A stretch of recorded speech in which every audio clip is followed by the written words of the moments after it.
Now we have a few words of remembrance from Mary.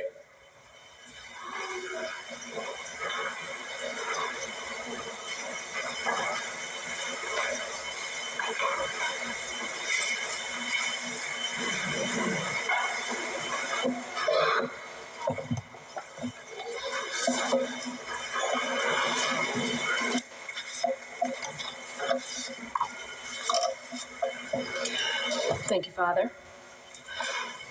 I'm Mary Coughlin Jeffrey. I am the youngest of Dan's 4 children.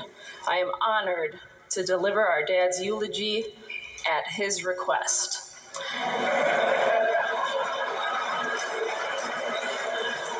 I tried to pawn this immense duty off on my brothers earlier this week, but they wouldn't return my phone calls. I am, of course, kidding. My brothers would take a privilege like this and make our dad proud. They always have. Summing up the life of Emmy Award-winning journalist, beloved media personality, and Cleveland Sports Hall of Famer Dan Coughlin is a job only suited to Dan Coughlin. So how could he do this to me? I presume it was a punishment for having moved so far away from home. In recent years, he began taking opportunities to announce loudly and repeatedly in my presence, "Here's my Mary, she's doing my eulogy." We all have a Dan impression. I sort of hoped that he would eventually come to his senses and select someone far more qualified. He had direct contact to every talented media personality in Cleveland, and some of them even liked him. But when he appointed me to deliver our mom's eulogy 2 years ago, well, that's when I knew he was serious. Dad, of course, understood what he was doing, letting me, a rookie, pitch in the World Series. He knew that if he appeared resolute in his delegation, it might boost my confidence and make me strong enough to humbly do this for him. My dad was an unforgettable man, and there will never be another person like him. So if you're expecting this eulogy to play like some of Dad's greatest hits and most famous stories, well, you have to pay for that. So the books are going to be sold in the back at the end of Mass.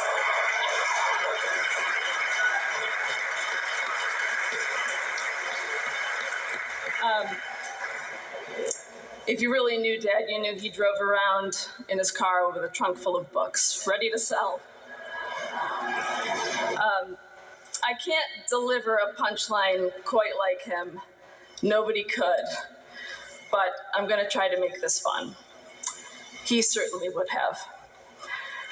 Our dad was born in 1938 to Ruth and Arthur. He is big brother to Ruth Andrews and Kathy Brenninghouse, who are seated over here.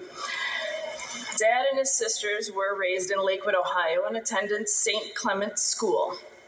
And if you thought Dan Coughlin was a gifted storyteller, you should scoot your bar stool close to Ruth and Kathy. They can and have run circles around my dad with their wit and one-liners.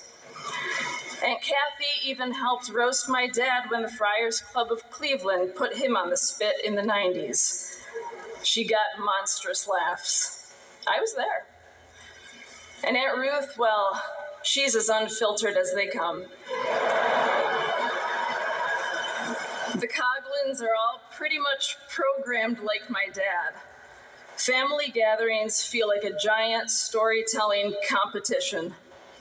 The family meets weekly at Clifton Beach just to get the stories out of their system. Dad was always sure to attend those Clifton Beach nights, not just because he loves the company of his family, but you never know when a good story is going to wash up. Some people will get that joke. A graduate of the class of 1956 from his beloved St. Edward High School, Dad made lifelong friends and received an education that helped build a strong character and generous spirit. His sister Ruth recounted recently that when Dad first had a steady paying newspaper job, he went straight to George Lamb Chevrolet and bought a nice blue Chevy sedan. He drove that car to his parents' house, handed the keys to his mother, and said, "I thought you could use this." Generous indeed. Dad has been organizing monthly lunches for his fellow St. Ed's alums for many years. I know his absence will be difficult for those fine men whom he loved. He began his career in journalism in the mid-1960s at the height of the civil rights movement. Even before today's culture of improved equity and inclusion, Dad's position was simply to accept people for who they are and try to always see the good in them. My brother John reflects that Dad didn't care about people's color, creed, socioeconomic status. He loved people from all walks of life, even Ignatius guys. He was just as eager to go report on a Cleveland Senate League game in the inner city as he was getting a more convenient assignment near home on the west side. He was as comfortable sitting Shiva in Beechwood paying respects to a Jewish friend as he was attending a Catholic wake at McGorry's. He found endless joy in knowing zany and unusual characters and turned over every rock to find them.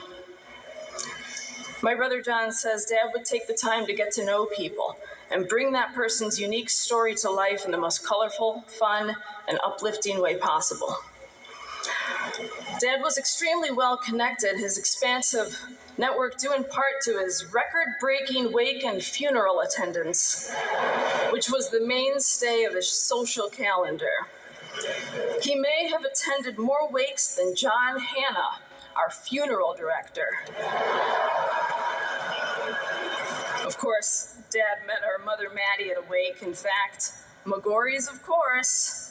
Dad and Mom loved to tell the story that they were introduced at the wake of old Joe Holland. Dad attended the wake to support the deceased son, fellow Edsman, late Dan Holland, and our mom attended the wake to support her sister Pat, who was married to Dan Holland. Dad and Mom quickly discovered that they had a lot in common. Both worked at the Plain Dealer, and even more remarkably, lived in the same small apartment building in Lakewood, but had never met. Dad always said a wake is a great place to prospect for a date because people were clean, well-dressed, and on their best behavior. And after begging my mom to marry him, according to Dad, he asked her 3 times.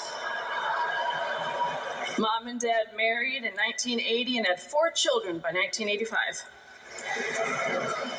Now, Dad was a well-decorated and doting uncle long before he was a father. From what I understand, he would spoil his 11 young nieces and nephews with magnificent gifts from his travels and undoubtedly showered them with praise for even their smallest accomplishments. He even coached his nephew Pat's baseball team with a Bad News Bears type of pizzazz. Dad was also a kind and attentive father, but living with 4 wild children around the clock demands a person develop some semblance of a disciplinary hand, if not for the sake of our mother. Generally, Dad was slow to anger, but somehow also very easily irritated. Some things that set him off were any form of animal fat in or near animal meat. If you thought Dan was a scrupulous writer, you should see him trim the fat off a slice of bacon. I wish that was a rhetorical device and not the God's honest truth. Don't even think about running the dishwasher without Dan's blessing. Oh, you care to discard that empty box of Triscuits? Please check with Dan for the proper procedure for that. Now, these were just innocuous annoyances, partially fueled by his meticulous peculiarities, but there were 2 items of ultimate aggravation. People with arrogant demeanors and computer technology